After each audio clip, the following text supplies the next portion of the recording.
So today we're going to demonstrate how to do endotracheal suction through a tracheostomy tube. The equipment you need is basically the suction machine, this tube, which we call the sterile catheter, and within the catheter, it's within the tube itself, the packaging of the tube itself, there's also some sterile gloves. There are many ways to perform proper suctioning, but there are some general principles that need to be applied. The first and most important of which is that you do not want to touch this part of the tube, which is going within the patient, with non-sterile hands. So, how can we go about doing that? Well, you'll notice the packaging can be opened from the top, and when you open it, the inside, remember, is completely clean or sterile. After we open it, we carefully remove the gloves without touching the white catheter on the inside, the tubing on the inside. And after we do that, we can then open the gloves, carefully unfolding it so that we do not touch the inside of the glove, which then looks like this. Now, be careful not to grab it like this and to accidentally touch the fingers of that glove, because remember, the glove is now technically sterile, completely clean. What we would then do is then take your hands on the back side of the gloves and put it directly in there like this. You notice then that the paper will then tear off of the glove, leaving this hand completely sterile. Now, there are ways to do this.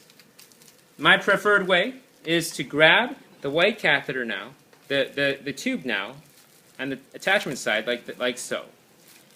This allows you to have a grip on this portion of the tube, and attach it then to the tube, to the suction tubing in such a way like this.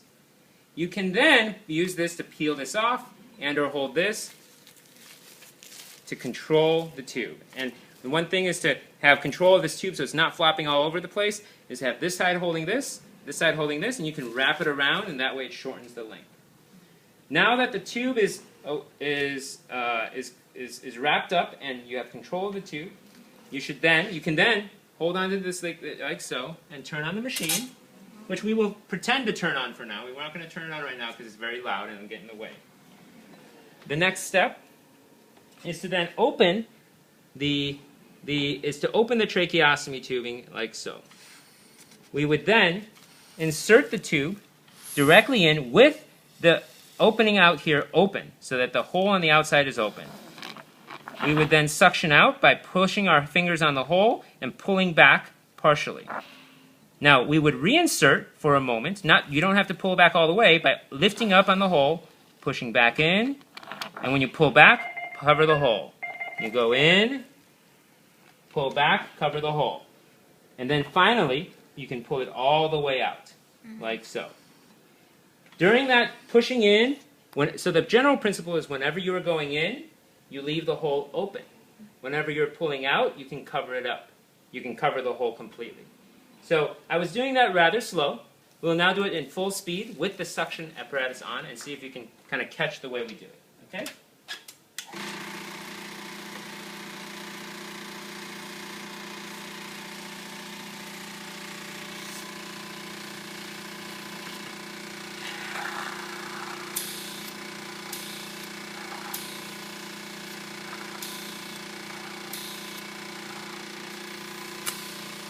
That's it.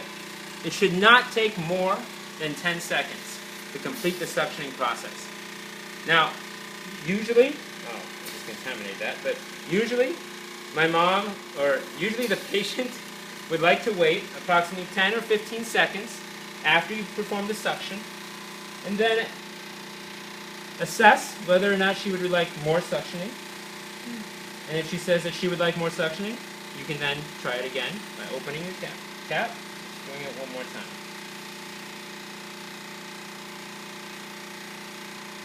Remember, when you're going in, you keep it open.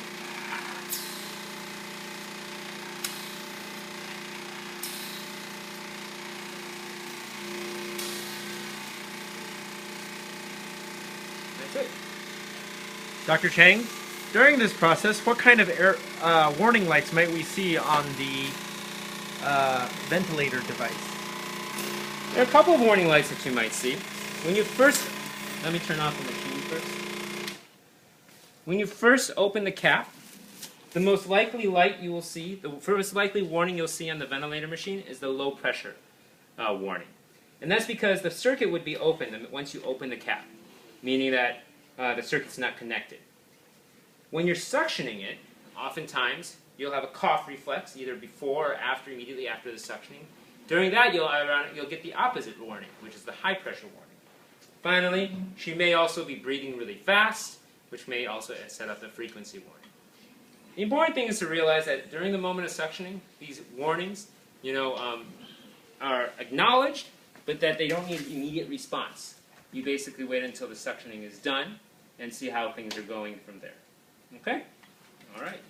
What must be done after you suction Let's be done to after- clean the tube? Oh, that's right. I forgot. So, after you're done suctioning, I guess we have to do it one more time. After you're done suctioning, you should actually place the suctioning tube into a small tub of water, which we keep down here, and that allows you to clean the water out, clean the suction tubing out. Do we have to do it one more time? I forgot. No, it's okay. You can it's here. That. No, I've just told you. All right, and that's it. And that allows you to clean the sputum out of the suction tubing. So the water will come up from that cup and go through the tubing and into this bucket here. And then that bucket, when it's full, around this black line level here, you should empty out this bucket. Empty out that bucket. That's right. Very good.